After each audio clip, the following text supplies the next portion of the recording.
Two. Okay. Hello, everyone. This is my welcome to my new YouTube series or podcast, whatever. This is Michael Lyons, okay, the master. And if you want to ever not win in esports, you race against him because he doesn't race for how long, and he comes and does one race, beats everyone, breaks your hopes and dreams, and goes away. So, yeah, welcome, Michael Lyons, to the show. Maybe when I'm on a PlayStation, iRacing's a bit harder. I haven't tried. Boys are like, I need to work on that side. Yeah, it's the computer stuff is completely different to PlayStation, isn't it? It's like alien. It's between the two. It's one of those weird ones. It's a really nice excuse to blame your equipment, but I feel like I have way to set up for doing PlayStation stuff, and then I went to like the PC gaming side, and it's like, wow, I need to spend more money and dragging my heels. I'm getting better with it, but yeah, it's another level, that's for sure. People take it pretty seriously as well. When you see what setups like guys are running, just literally like their rigs and stuff, it's madness. Like, yeah, by racing stuff. So certainly, I'd rather spend the money doing the real racing, if I'm honest. But is what it is. Yeah, it's a lot nice. You see a bit more return when you sort of doing 180 mile an hour into a corner in real life rather than staring at a screen. This stuff's cool to keep you sharp, but yeah, it will never be the same as a real thing. Yeah, most certainly. So a golden highlight of this year, for at least for me, far away here, was watching you win or dominate Monaco. All three races you won. Okay, fair. The other one was controversial, but still, nevertheless, you were able to win it. How did Monaco go? How did the weekend start and go on?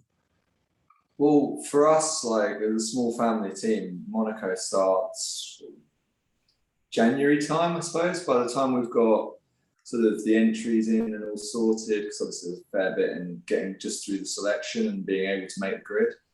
From then, obviously, like, it's normally every 2 years, and for us that synchronizes quite nicely with the crack testing and all that side of things. So the cars get completely stripped. So this year was no different for us, really. We'd sort of got everything together, and it was like, while everything was up in the air at that stage and we were still in lockdowns and stuff, that was the one event that obviously we were targeting, but also every time a challenge came and there was COVID spikes and this and that, we sort of, the organisers were pushing on and saying, look, we're still doing this is happening, because I can't remember how many phone calls I have with people that are like, oh, it's not going to happen, or oh, this looks a bit uncertain, oh, we're going to pull out. But we just dug our heels in. So if we're going to go racing this year, we're going to go to Monaco. So from that, we had to do a bit of testing and a bit of preparation.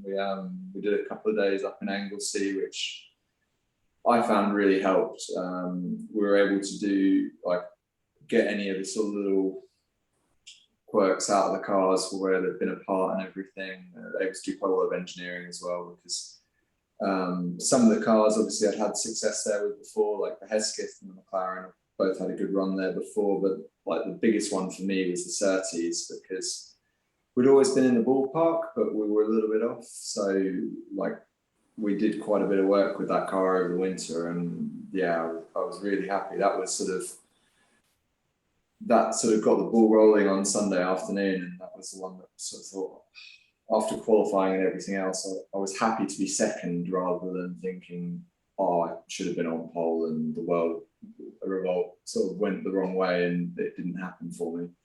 So yeah, that's sort of how it all started out, really. I was very happy with the move I was able to do with Stewie.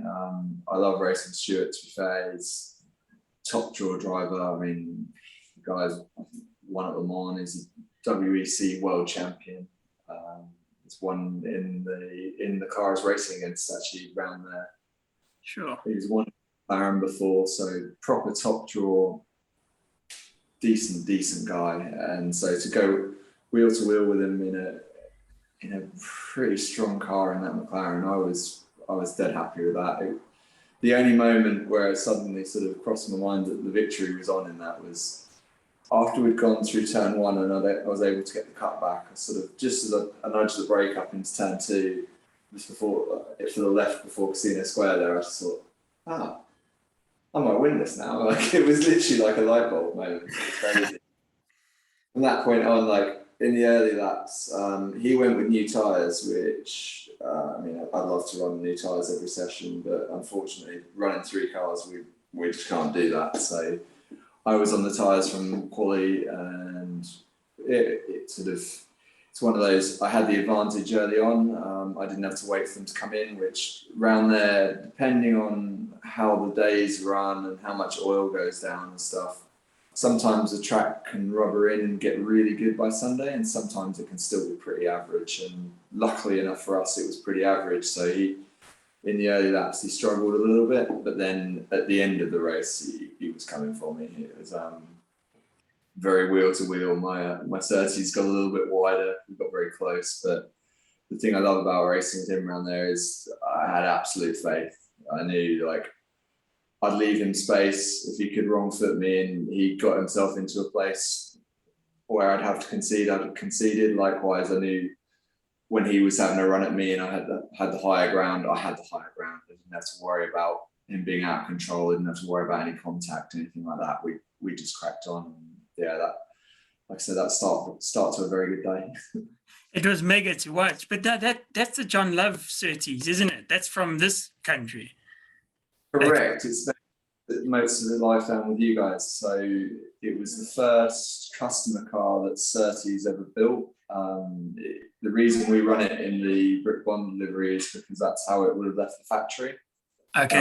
I've actually still got some old side panels from when John was driving it. I've got some pretty scary pictures of it as well from South Africa. You probably see the ones I've got in my head at the moment. They're literally like, his head's like here and the barrier's like here. Yeah. Like, he's got the Armco and stuff like. Well, that car, that car. that was the first race he ever did with a full face helmet. Every other race he did an open face, and my father was actually right. He was sitting just above the where the crash happened. He still remembers it to this day, actually. But yeah, that was the first race John Love ever did with a full face helmet, and I guess it paid off. Maybe it was unlucky. Maybe that was the reason. Could have been. Yeah, scary to see. Like, I remember when I sort of tripped over that on a Google search one day, and I thought, oof, I'd heard that like it had been a bit up and down, but I didn't quite realise that.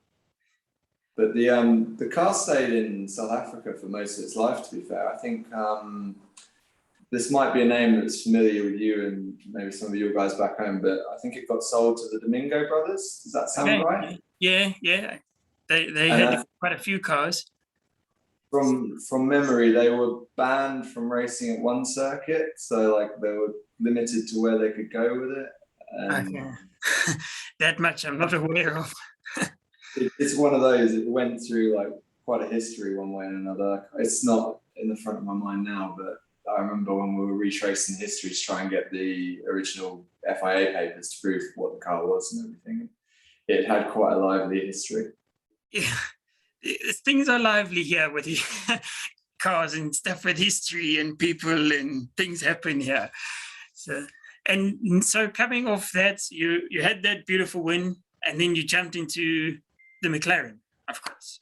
And then you had that there was an outstanding race between a Lacey and now his name's gone in the Lotus. Yeah, you had a broken third gear. If I remember, you sent a photo of the gear broken. Is that right? Yeah, I mean, there'd been a few things go on in that little grid that was quite complicated and quite political, but we won't delve too deeply into that. We'll park that one. But one of the things we really were struggling with was brake temps in that. I mean, Marco in Quali 2, I can cry about the fact that I never got a clear lap, but the lap time Marco was able to deliver in the quality was pretty darn impressive for a car of that age. The lap time was like mega fast, and sort of going in, I got quite compromised. I was quite frustrated to be behind Jean because I'd been on track together with him at different points in the weekend, and I knew we had a lot more car speed than him. Unfortunately, we just weren't able to deliver the time. So starting third, you always know it's going to be a little bit tough to make progress around there. So a front row start always gives you a much better opportunity. I figured I might be able to tuck in behind Marco and maybe hang John out to dry early in the laps, but that didn't work out. Marco didn't get a great start. Suddenly we were almost 3 wide into turn 1. It was like, this isn't going to fall in my favour. So initially I was quite close with them. I sort of gave them a bit of a push, but in my mirror at the same time, there was Julian Adenau, not Adenau, but Alau. Can't pronounce his name properly. However, he is currently on pole in GTE AM at the Mans this weekend. So you can steer a bit. Probably means he's had a go before. So yeah, he was hot on my heels, and they were so close. It just kind of, in my eyes, it just didn't look like it was going to end well. And so I just controlled the pace a little bit. Not backed off isn't the right word, but just controlled, gave myself a bit of comfort and a bit of margin to where they were. And then went again a little bit later on. When I went again, I was able to get back towards them a bit better. But yeah, a couple of laps, whenever I dropped off the back anyway, it was clearly I lost a lot of pace when I lost third gear. The unusual part being that it wasn't through being mashed and dog rings falling off. One of the outer teeth fell off, which if it was any other race at any other circuit, I'd have just pulled over and parked, because I knew as soon as I clicked it into gear, it clicked in perfect and went nowhere. And I thought, that's going to be expensive, and that should be the end of this. But you're only in Monaco once, so we just went fourth gear. Coming out of turn 1 was quite tricky. Second to fourth uphill never goes very well, but it was surprising out of the tunnel. Actually, you could just if you're literally on the limiter shifted, it just about pulled. It's the nice thing about having short gears running around Monaco. You can kind of hide a little bit, through the swimming pool and stuff. It's not ideal, but yeah, we hung on, and luckily enough, fate happened in front of us. What exactly happened, I don't know. That making contact in the straight like that, it's a weird one. You wouldn't naturally you wouldn't assume that the car behind could suddenly find that much pace. You'd have to think something happened in front, but it's having heard from both sides. I don't know. I felt very bad for Marco in the moment, because from where I saw it, didn't look like he'd done anything wrong. I certainly didn't feel like I'd beaten him on the day. So when I was awarded the win, or he was awarded the penalty, I felt pretty bad, because in my eyes I'd finished second on the road or third on the road, depending on how far they were going to count it back with the red flag and what have you. So yeah, that was I suppose you'd have to say that was the lucky one rather than anything else. But obviously you've got to be in it to win it, and when you lose it on a day like that, in a way like you did, no one ever gives it back to you. So if you get lucky like that, you've just got to take it as the little gift that it is, rather than looking too deeply, I suppose. Yeah. Well, what you did, I must say, again, tons of respect. Yeah, and you got lots of respect from me and my father. That was brilliant what you did when you gave Marco the trophy. Absolutely outstanding. So, and then you dominated in the Hesketh, your favorite car. Can I say that? Or your most successful? It's definitely up there. I mean, I was mega frustrated on Saturday in that race, not to be on pole. We actually had a wheel failure on Friday, so with one of the centres that had been crack tested, just failed coming out of Casino Square, and I'd survived that okay. We hadn't done any damage. I'd managed to stay on the brake and keep the car freewheeling. It was quite interesting at the time, but It's one of those weird ones where I was like, it must have done a drive shaft or something. And I looked in the mirror and you just see it sort of popping and bouncing.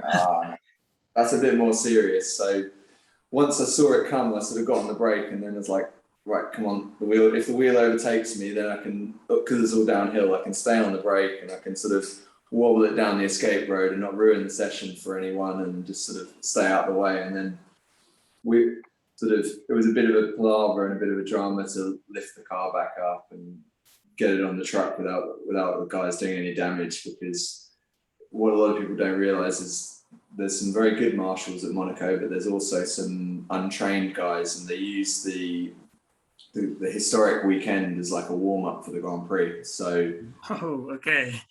If they're all like always marshals and volunteers, and so they're always very sort of helpful and friendly and wanting to sort of be hands-on and try, but sometimes you've got to right, okay, let's just slow this down a bit. Let's get this right first time, because we can't afford to make mistakes, and obviously we've got no spares, so if we've got spare wheels and stuff like that, but if they'd ripped a radiator off it, or if they'd done the side pod or stuff like that would have been us over. So you would have to reach George. Yeah, well, we literally and also the other thing is that was the last race of the weekend. So on Saturday, that was the last race of the evening, and they want to reopen the streets. So there's pressure from race control to try and get us out of the way. And yeah, the cool thing was on the Friday was we had that issue and I was still quickest by quite a bit. So I was pretty confident. And then Saturday, I just didn't, even though there's less cars there this year than there normally is, I just didn't get the lap. Never got the space. So sort of having had the run I'd had sort of through Sunday, going into that one, even though we were with the oldest car on the grid, I was just confident. I thought, I've done two starts now that have been pretty good. I've got this pretty figured out. I'd watched John beat Marco to turn one from second on the grid, and I just, watching the lights, I was like, I've got this before they even went out, kind of thing, and got the start.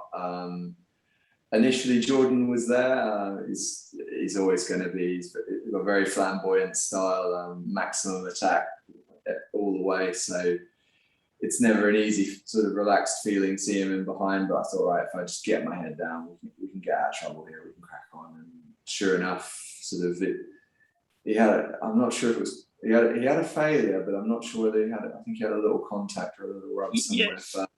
He hit the barrier exiting the swimming pool. The rear slid and. Okay, yeah. Well, yeah. The thing that made it really scary, to be honest, was about 2, maybe 3 laps in, someone lost it under brakes into the not into the chicane on the port there, just out of the tunnel. Yeah. Literally, they hit the barrier on the right, and then they hit the barrier on the left, and then they hit the barrier on the right. Oh, and it turns out it was actually the one of the other McLaren M26s, and it's got the oil cooler at the front, so that drew a beautiful sort of Z-shaped line across the braking zone of oil. Perfect place. Perfect. Yeah, exactly. And the camera never shows, and until you go there in real life, you can't get your head around. It's like a few years ago, Kimi Räikkönen annihilated. I think it was Adrian Sutil who was on for a podium for India. It was either Sutil or Fisichella, but I think it was Sutil. Yeah. And you watch it, and he just drops it, and it goes right, and he just cleans out the Force India. And you think, how on earth did he manage that? If you just played it on the PlayStation or watched it on TV, you just watch it and go, I don't know how he did it. How could it happen? And then you get there in real life, and literally on the extreme right as you drive it, so the outside edge, the camber just goes like this, it just falls. Yeah. And when you're there on track, it's definitely gets your attention, and you've really got to be have the car prepared, be on the right line. Otherwise, it can easily get you, and you can see when you're there in real life how those kind of mistakes happen. And so, the first lap through, after I've come down there, and there's one oil flag on the apex of the chicane, not even exiting the tunnel, just on the apex of the chicane. There's one oil flag, and there's like a single waved yellow, I think. Yeah, I'm fairly sure it was a single yellow. And so I've come around and I've seen the yellow, so I thought, wow, just like, I know that at that stage, Jordan's still pretty close. I was like, well, I'll brake a little bit early, but don't want to get mugged here, sort of thing. And I hit the brakes, and the thing just like, the rear went and it sort of climbed a little bit. I was like, oh no. So I just rolled out, and I just looked at it, I was like, there's no way I'm stopping for the chicane.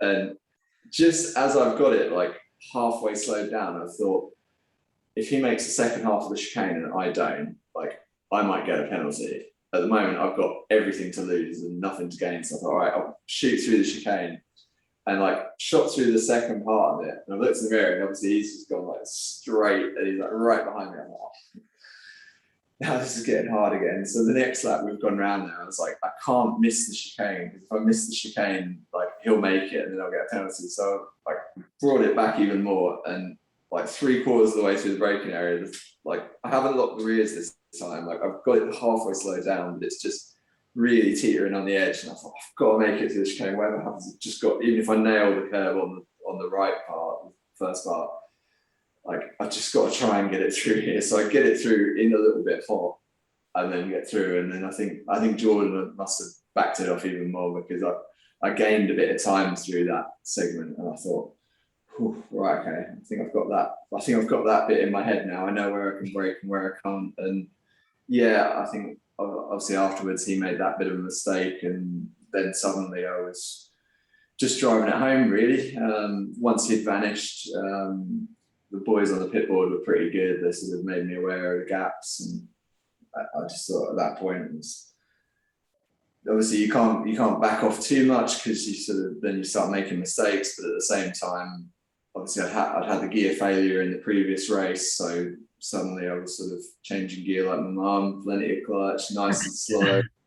Got too much rear, everywhere I could. It was just like, save the car, let's get home. We're nearly there, got the job done. So yeah, that one was awesome. It was just like the icing on the cake.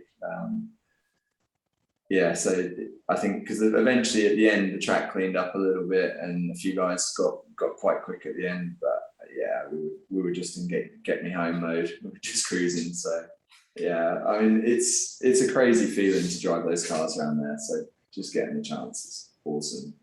Magic, and you're beautiful cars to drive anyway, I imagine. So. Well, I'll be honest, like even testing at Anglesey start of the year. Like that place has been pretty kind to us this year. We haven't seen too much rain, touch wood. So like it's pretty beautiful actually. Like it reminds me a lot of New Zealand when we've been over there racing. It's that kind of setting, but a little bit closer to home. It's probably the same journey by the time you drive on the truck, but anyway. Yeah, so just getting to drive like 3 Formula One cars back to back to back is just like crazy. And going into the weekend, like we knew we had a shot, and like one of my mechanics sort of had a bet with me before, and he's like, how do you think it's going to go and everything else? And I was like, well, I'd like to think we have a shout. I want to try and at least win one sort of thing. And he's like, like if you win all 3, like I get one of the watches. And so sure enough, one of my mechanics has got a Tag Heuer now. That's his Christmas bonus right there. Nah, to be fair to him, he's been good to me. He's been with us for a long, long time. Yeah, you've got to look after the people that get you home, haven't you, at the end of the day? I mean, I put my life in his hands every day, so it was nice to be able to put a smile on his face like that. And your team, that is very true. That is, many people forget about that. I'm glad you remember that. But you also, you work with your team on the cars, prepping and so on, as far as I've seen. They probably wouldn't lead anyone to believe that, but yeah, I'm involved. I mean, we run customer programs as well as running our own cars, and I'm pretty hands-on. And I sort of the amusing sight for sort of most of the guys that probably don't know us that well, wouldn't follow that closely, is at the end of the race is a bit like Will Nuttall and guys like that. I'll be driving like at the end of the event, helping load up and all that stuff, and I try and I try and be fair. Like I do as much as I can given what's going on and what have you. But yeah, I'm sort of, if you see with me with spanners in hand, you don't have to run away, but at the same time, it means we're probably not in the best place. But back when I was doing Formula Ford and stuff like that, like I rebuilt my own car and ran it and did all that kind of good stuff. I know what the gear oil smells like, unfortunately, and it doesn't go away. No, it's one of those. I think it was a very good grounding. It's one of the things that like dad did well to sort of kick my ass and make sure I did, because I can get involved. You know, like not only like when stuff goes wrong as well, you get I think you get more of an appreciation having been on the spanners, and it's nowadays it's a lot quicker and a lot easier chasing problems because I remember this happening. Oh, this is what we did to fix that problem. Maybe that could apply here. The usual sort of trial and error, learning by experience, and that. So yeah, I've been very thankful for that. And also on an engineering side as well, like developing car setup, I've been lucky through my modern experience and through some of the guys we've had working for us in the past as well. I've worked with some very good engineers. So like nowadays, when I get to work with a good engineer, it's a nice bonus. But if I'm throwing in something and the balance is a mile out, like I can get us back in the right direction. So it's nice that I really appreciate all having had that upbringing in motorsport. Yeah, and that's actually fantastic to know, like that you can do both and everything. But now touching on your modern career, how did you get into the modern scene, and you know how has that taken you so far? So it's been a bit up and down. Like I've had some pretty good efforts in the past with the modern stuff. At the moment, my focus is more coaching. So I won Formula Ford in 2008 in the HSCC series, and that was when we sort of thought, right, okay, like my eyes switched from this purely being a hobby to thinking, right, I could maybe might have a crack. At that stage, I was quite naive, being 17 years old and thinking, oh, I might make it Formula One day. Well, you did. Quite a different direction to anyone else. But yeah, it sort of suddenly it was like, okay, I think I was third overall in my novice year and won the novice championship. And from there on, that gave me a lot of racecraft and sort of a bit of a building block to figure it all out. And from there, I think I won the Formula Ford championship on a Saturday race at Silverstone. And a bit by fluke, I don't quite know exactly how it went out, but there was some of it was Speed Series, which were the FIA-CN cars. I don't know if you're familiar with those chassis. They might have worked their way down to your part of the world because it's sort of, they've gone quite quiet up here. But basically it was, if you imagine like where LMP3 is now, yeah, it was sort of, I'd say lap time wise, it wouldn't have been a million miles behind that, but it was based on more like an F3 concept rather than a higher power concept. So sort of F3 engines, pretty similar aero, but a lot more weight and sort of obviously big side, but like covered in wheels and everything like that. So just like a little sports prototype. And I ended up doing my first modern race on the Sunday. One of the teams had a bit of a reshuffle and something happened, and I ended up jumping in a car. We had a reasonable run in qualifying, but it was a 3-hour race and we ran out of battery voltage, I think. We definitely didn't get jump battery out to the car and plug that in and magically make our way back to the pits. But we ran around. Never did that. My first. From there, I went to Formula Renault and did a few races in 2009, and like 2010 I did a full season. So that would have been against guys like Harry Tinknell, James Collado, sure. Will Stevens, Alexander Sims, like some pretty tough guys in all fairness. And we just sort of went in the way we'd gone into historics. We did like the official tests at the start of the year, and then we sort of speak to people, and they're like, "Oh yeah, we spent the last 2 months in Spain." And oh, nice. what do you think how do you think this is going to go? And sure enough, it was pretty tough, but by the end of it, we were sort of top 5 on a good day, and we were sort of always back end of the top 10, got fastest laps in some races and some test days and stuff. And we were there or thereabouts, but it was clear that I was competitive, but we weren't going to have the budget to make the next step in terms of looking at stuff like Formula 3 or World Series by Renault at the time was the way I was hoping to go, but the budget steps were just sort of exponential. Even back then, it was sort of like a season went from being a season to costing 3 times what the lower category. So it was like, yeah, we're done here. Yeah. And we switched across to GT at that stage, which I really didn't know enough about, in all fairness. I went in, I was in the final for the shootout for the scholarship with Porsche. And that's sort of what first put my sort of eyes on anything with wheel arches and roofs, and sort of did that gave me a bit of an introduction. And then I ended up doing British GT with Ferrari 458, and that sort of propelled my career really. I won my first race, or my second race, but my first race weekend in Autumn Park. And we finished third in that championship at the end of the year with another couple of wins through it.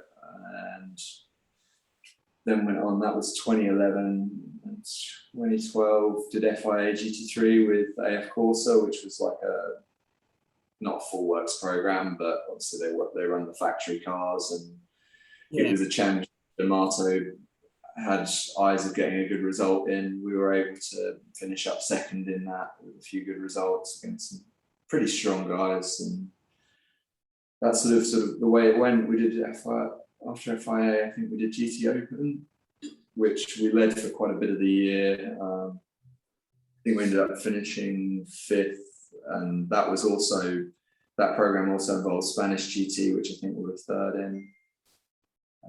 Where else did we go? So that would have been 13, and then 14. I ended up in an ELMS program in a GTE car, where it sort of was my first experience of racing sort of in Pro-Am, and that's what sort of started to give me the grounding. I'd already started coaching at that stage, but at a sort of lower level, just sort of doing experience days and working in the school in Silverstone and sort of earning my way up, sort of thing. Yeah. And through that year, we had a reasonable run that year. I think we got a podium towards the end of the season, and we were in the ballpark, but it sort of, obviously racing with amateurs sort of can be hit and miss. They have good days, you have good days, but their good days are the days you have good days. So it was cool. Loved the experience. We were due to go to Le Mans. We were on the reserve list, but that was one of the years where the reserve list didn't count, so I didn't get there. But damn. Yeah, it's one of those.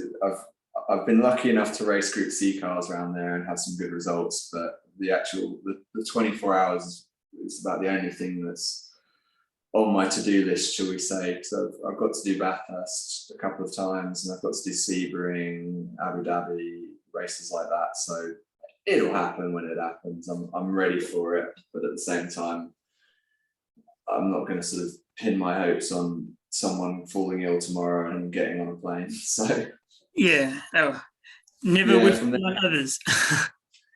Yeah, it's one of those. Like from there, we went on and did, I think 15 I did a dual program with LMP2 and Blancpain Endurance.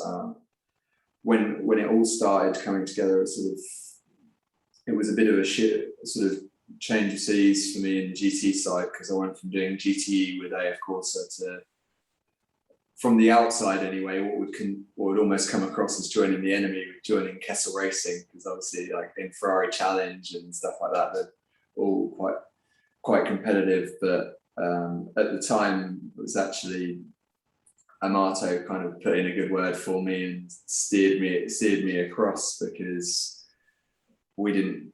the way his programs were working out, the amateur I shared with in ELMS was going to do a different program where obviously driver gradings come into it, and being silver still at the time, I was an asset for someone in Blancpain, but it wouldn't have fitted with my bronze, because my bronze was going to go bronze, gold, bronze, whereas I went into a car that was bronze, silver, silver, so potentially a lot more competitive for the result.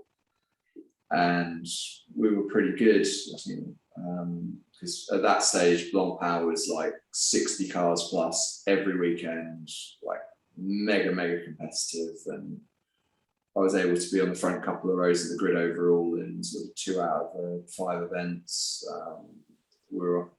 I led a couple of the races overall, even though we were in a Pro-Am car. So we had a dream year on that side. Just unfortunately, we had a teammate come in for the 24-hour that made a little mistake, which sort of put the pin in our championship. We still finished second, but we lost a lot of points at Spa from being mega competitive. And at the same time, I was able to do ELMS and LMP2, which was crazy. So I had the first weekend of the year, we had Silverstone ELMS on Friday, Saturday, and Blancpain was Saturday, Sunday. So luckily back then, Blancpain would have qualifying on Sunday morning. So I did ELMS in a P2 car, and I think we had a DNF at the end because we had an electrical issue, but I spent my stint sort of battling with Nick Manassian for sort of, I think it was for second or third overall. We had a real ding dong, and then sort of the second, I did my double stint there, and then I felt like I did another stint from there to the airport to try and get across. Got into Monza, and it was one of those days we had a really good BOP. Like obviously a Ferrari in Italy is never going to be slow, is it? But we had a good BOP. And I was able to qualify, I think I qualified fourth, but literally the team were like, right, okay, we'll put you out in Q2, like no pressure. Car was pretty good yesterday, you should be comfortable. And yeah, I managed to find a hole in the traffic and get a good run. And yeah, suddenly we were like, I think I was second in my session, but that put us, like by the end of it, where Blancpain has, you have Q1, Q2, Q3. So theoretically, Q3 is fastest because you have lowest fuel, and normally everyone tends to run their fastest drivers in Q3. So we managed to hold on and stay second. Stay in the second row, so go fourth. It was nuts. I overtook more cars in Monza when we were all in GT3 cars than I did doing like in an hour stint, and I think I did in an hour and a half in an LMP2 car against GTEs, LMP3s and GT3s as well on Saturday around Silverstone. So it was a cool weekend, like just getting to go hot foot from one to the other. And yeah, through the rest of the year, we obviously the Blancpain drive went really well. The ELMS drive, we had some podiums and stuff. It was a little bit tough. It was the first year of the Orica 05 coming in, and we were with an Orica 03. So we were with the earlier open top cars racing against the coupes that came in that are still the same chassis as they're using now. The 05 became the 07, basically with an upgrade. Okay. So yeah, it was good fun, and it was an interesting sort of learning curve and adaptation, but yeah, I loved it. And being silver in that was also a mega advantage. We had a South African in the car, actually, a guy called Mark Patterson. I don't know if you come across. I've heard of him. Yeah, to be fair, he's a couple of years ahead of me age-wise, we'll say, but lovely guy, like very fit, very good in the prototype, and he was pretty good. He was our amateur, and the advantage of us running me in the car as well was, whereas the golds were limited on stint lengths and stuff like that, I wasn't, because we technically could have just run silver, gold, but or silver, platinum, I think is the maximum you're allowed in P2. So being able to run me for just a bit over an hour and a half rather than being limited to 2 stints was quite good. And then I spent a lot of time fuel saving, but we were never in danger of needing a splash of fuel in the last stint and stuff like that. And we could sort of, if there was somewhere Mark was struggling a little bit, we could shorten his stint, not by masses, but we had that bit of margin, and we were playing like wherever the safety cars ended up and stuff. So we were still competitive, and it was a good learning experience, and it set me up quite well because I've ended up sort of now racing similar aged Oricas in historic motorsport. So it was quite weird. Sort of about, I think it was a couple of years ago now at the Classic, I drove one of the SMP cars, and I was like, oh, it wasn't that long ago that I was racing this in modern racing. It feels a bit surreal. I think the first day they did the test for that Endurance Legends series, there was actually 3 cars there that I'd raced as modern cars, between some PCs and some GTEs and P2s and stuff, because I tested a couple of other P2 cars for a couple of manufacturers and stuff. So it's pretty it's how the world fast forwarded, and suddenly I'm 30 years old and driving cars I raced in period in historics. You must suddenly like have felt instantly aged at that point. I think it was that day. But and then at Silverstone, you raced the Theodore. You right there, Team Theodore, the Classic this year. Why weren't you in your car? The Ensign, yeah. That was a nice program, to be honest. So the car belongs to Bob Fernley, who's been involved in Formula One sort of one way and another from actually when that car was new. He, more recently, he was involved with Force India as team manager before VJ departed, and Bob Moore sort of came from underneath him, and sort of Bob sort of left at a similar time to when VJ left, and that was sort of where it finished for him. Although he's quite a handy person to know, because he's head of the Single Seater Commission nowadays with the FIA. So good connection. I got the last minute call. I could always sort of lean on Bob and see if he'd give me a super license if someone was silly enough to give me a shot. But chances of that happening pretty slim these days. But I'll keep my dreams alive. You got it. The cool thing for that program as well was that was the car that he ran Jim Crawford in the Aurora series, so the British Formula One Championship, and they won that. And the car had always been in his hands, sort of one way and another ever since, and it had sat in the corner forever. And about 3 years ago, they got it rebuilt. I was able to do the shakedown with them, and we did that day, and that was cool. And then he's sort of been quite involved with the University of Bolton, because before he started in motorsport, he actually had a career as a professional footballer. Oh wow! I was a little bit unaware of until we got to talking, and as you do when you're sort of involved in a program like that.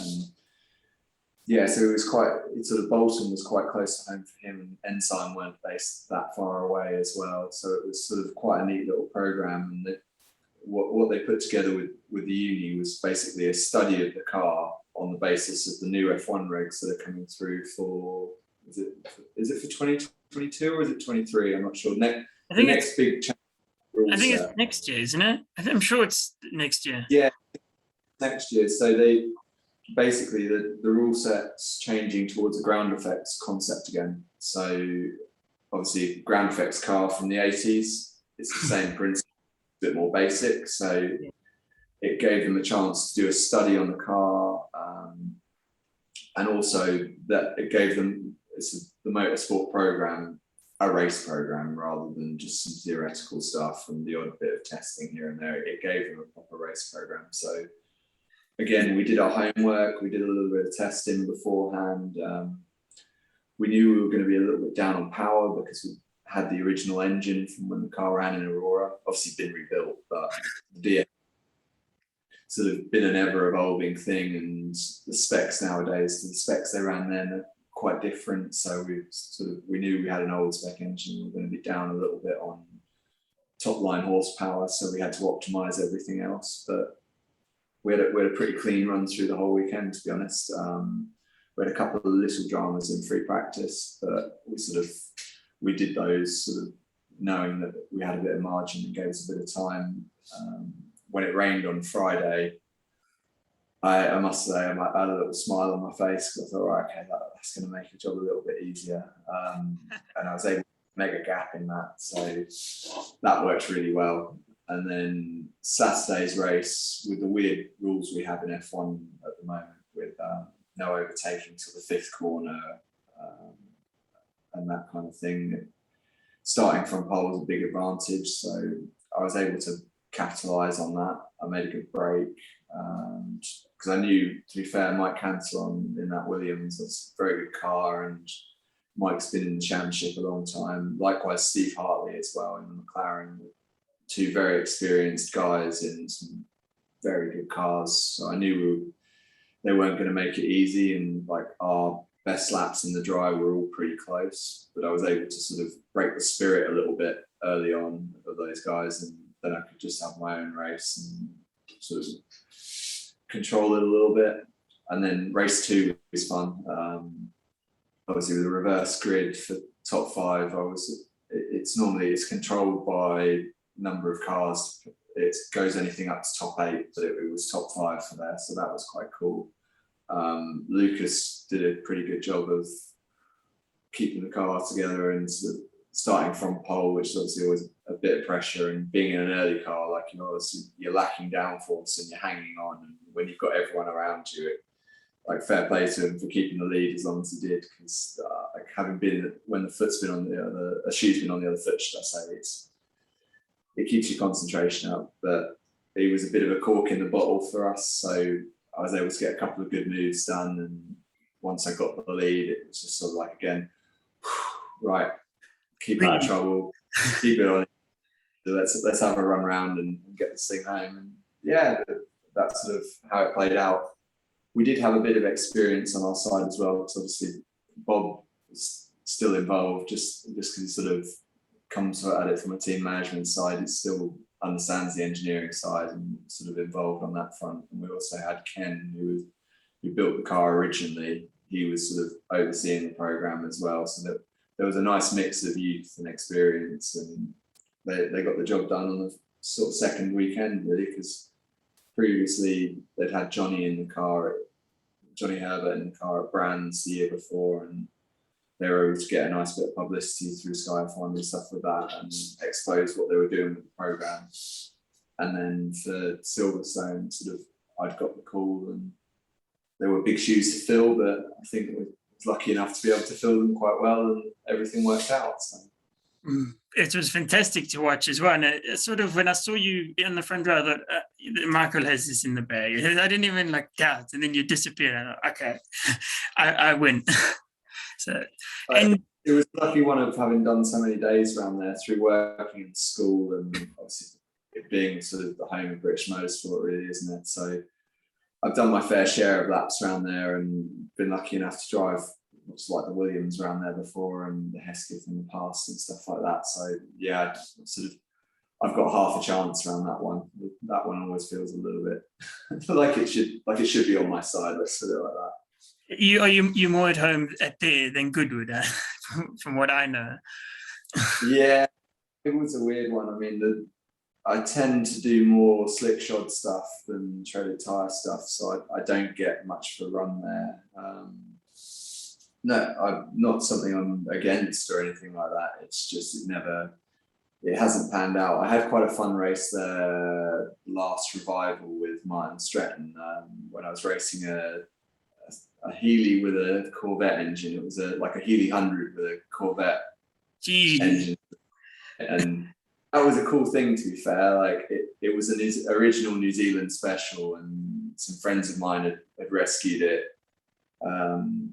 Got it rebuilt and over there, and they used it almost sort of more as a road car. It had done some racing, but he was using it on the road. And while we were over there one day, I said, what's the score with this? This is cool. Like, I like this. And he said, oh, well, it's quite a famous like Kiwi car, and we'd love to do a bit more with it. And I said, well, this is like a Goodwood kind of car, isn't it? And he said, well, I would love to. Like, how do we go about it? And so put him in contact with the right people, and sure enough, like a couple of years later, and we've got the entry, and suddenly the car appeared at the workshop. He's like, right, we need to go through it and make sure it's all right, but if you wouldn't mind having a little go and seeing where you get to. And yeah, we were fourth on the grid or something, against D types and C types and Maserati 300Ss and stuff like that. And yeah, we sort of punched a bit above our weight, hung on for a while. We had a little engine issue, unfortunately, but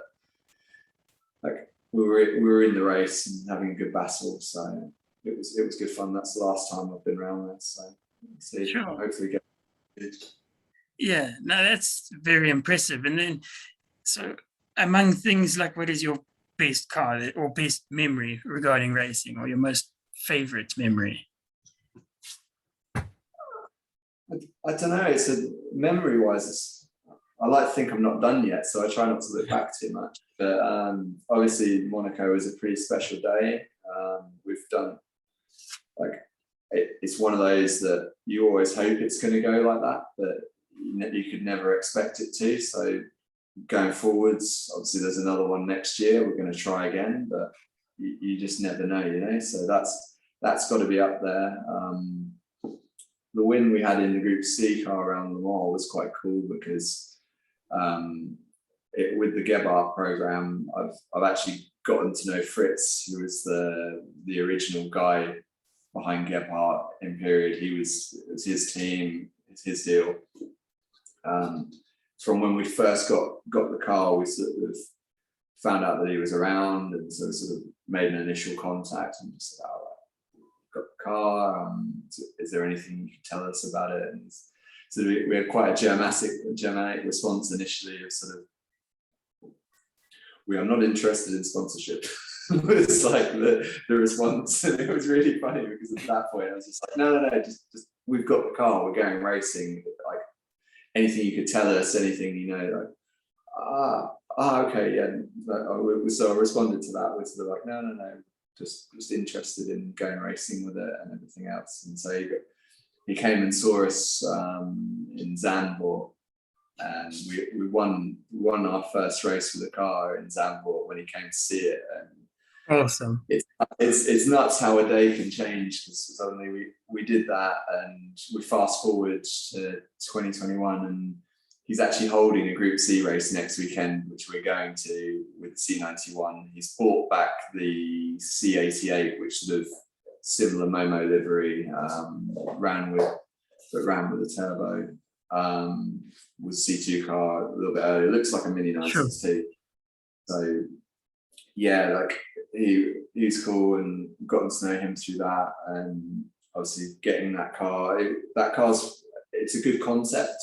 It's a little bit down on power against the other sort of Group C cars, because it's only got a 3.5 Cosworth DFR in it, so it's only 600 in like 800,000 horsepower, but it's a good thing. And so going somewhere like that and knowing you're down on straight line speed to be able to get the result and for it to all work out, that was quite a sort of magical sort of Saturday afternoon.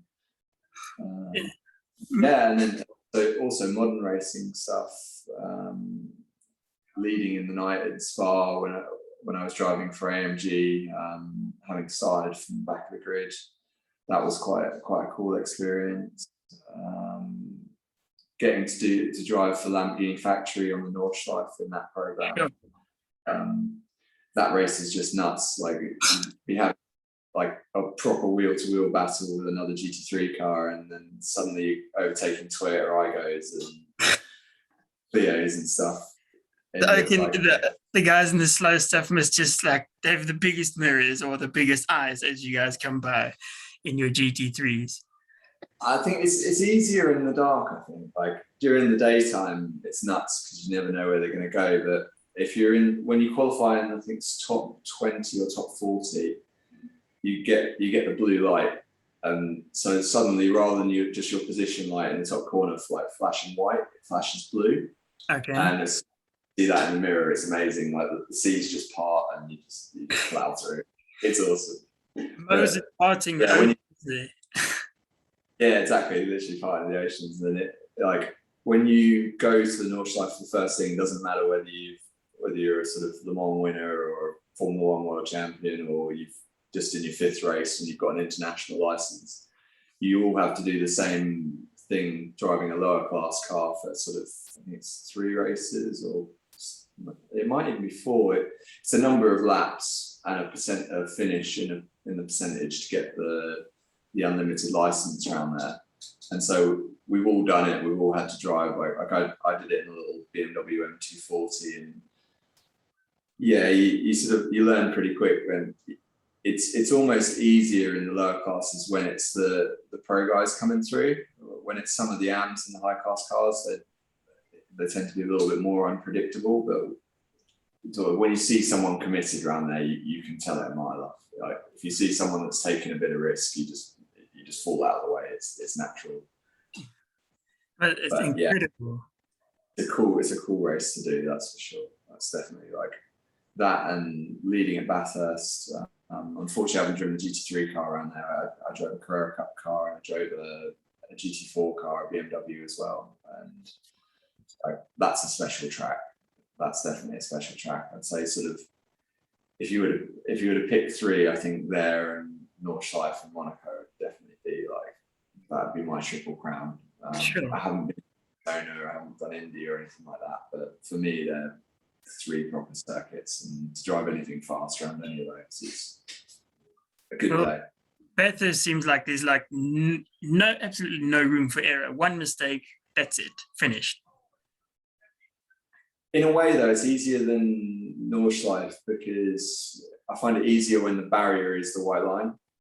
Okay. Sometimes backwards, but at least like if the barrier is the edge of the track and that's where you are, if you make a mistake, you tend to rub it.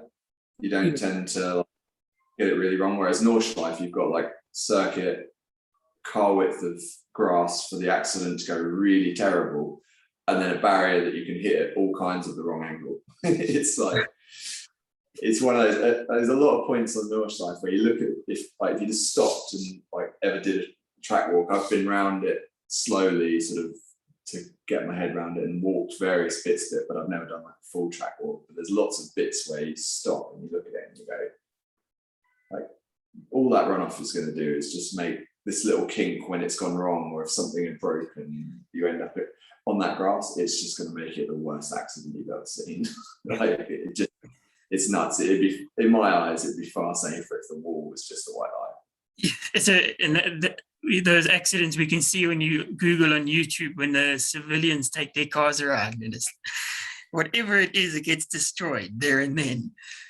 The thing is, like, the idea of trying to push around there, like before you can even do a race, you have to do, I think it's like 5 laps, like I think it's 5 laps observed, basically like ducks and drakes, where you like follow a pace car, and then it's 5 laps then 10 laps on your own. So it's like, you have an idea before you ever do a race lap. You don't know it perfectly, but you've got a pretty good idea of where you're going. So when you see those guys in like really fast road cars just pinned like on what might be their second ever lap round there, it's just like, guys, what are you doing? There's just no way. I had no idea where I was going through. Like the guided lap, you start figuring it out and you're like, actually, no, I don't know this bit at all. Got no idea, but I'm following someone. And so I must ask this, given that it is Le Mans this weekend, Group C in a Le Mans, what is it like for real? Obviously, I know what it's like on PlayStation, but what is it like in real life?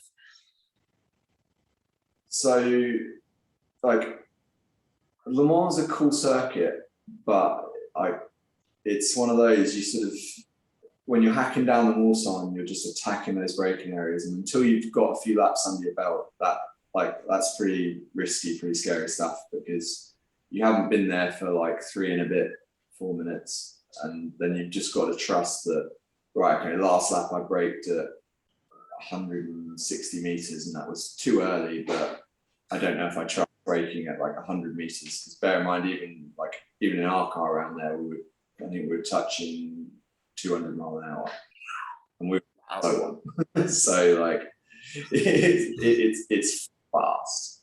Then you have the run back from Mulsanne corner, those little kinks. the first session we ran, we had quite a porpoising issue, which was fine. It was like the kinks are all easy flat, but when the front's touching and they're not touching and touching, you feel like literally you're just going like this, like you can't see, like the frequency once it starts just gets worse and worse and worse, just gets higher and higher frequency, and it's like, oh.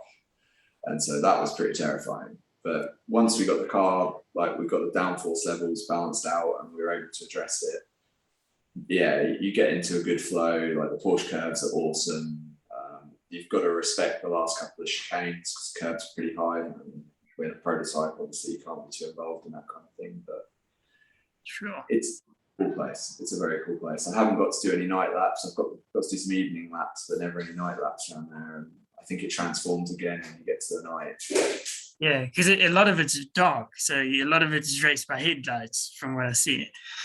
Yeah, amazing place. And so what next? What is your next progression? Obviously your Group C race next weekend, and then what do you see for the future and your team? We're just building, really. Like I'm sorry, but I've got to cut this short. Like, yeah, no worries. Right, but yeah, we've got sort of for the future. My plans are just more of the same. I've got customers that I work with in Ferrari that are sort of progressing through the ranks, Ferrari Challenge and stuff like that. I've got some guys that I look after that are sort of making their way up the GT runs at the moment in modern stuff. I've got some cool customers that I look after in the historic stuff where occasionally I get to race with them, and we've been sort of working on the cars, bringing that side of it forwards and getting them as competitive as they can be. But it's just more of the same. The more I'm sat in a race car, the happier I am. So be that seeing my customers getting better results, or be that me being lucky enough to be stuck in the middle of it and getting my nose out. It's all the same for me. It's satisfying to do the job well. And the thing I find with, like, from the team point of view and from the coaching point of view, is it's nice to be able to go in and make sure that guys that are spending their hard-earned cash are able to get the most out of the situation, because quite often in this business it becomes a bit too business sort of based for my liking. I've been passionate about it. That's why I've dedicated my life to it. So if I can get the chance to make the difference and make sure that we make the right call, we're on track at the right time, like we get the strategy right, we optimize what we can with the car, and I like going to bed, whether we finish 5th or 15th or 1st or whatever, like as long as I know that's the maximum we could achieve, like I go to bed happy. And when I can make the difference or out qualify a car and put it above its weight so that we've got the best fighting race and stuff like that, then obviously they're good days as well. Magnificent. Well, I know you got to go, so I'm going to say thank you for joining me on my little show, as it is, if we can call it. And everyone out there, if you enjoyed this, let me know. I'm still learning this, so we're getting there. The next bit's like and subscribe. Yes, exactly. You see, that's right. He is the man, and I am not. Mega. Well, thank you, everyone. Thank you, Michael, for joining me. We'll see you guys hopefully soon with someone else. Yeah, look forward to the next one. See you. Bye.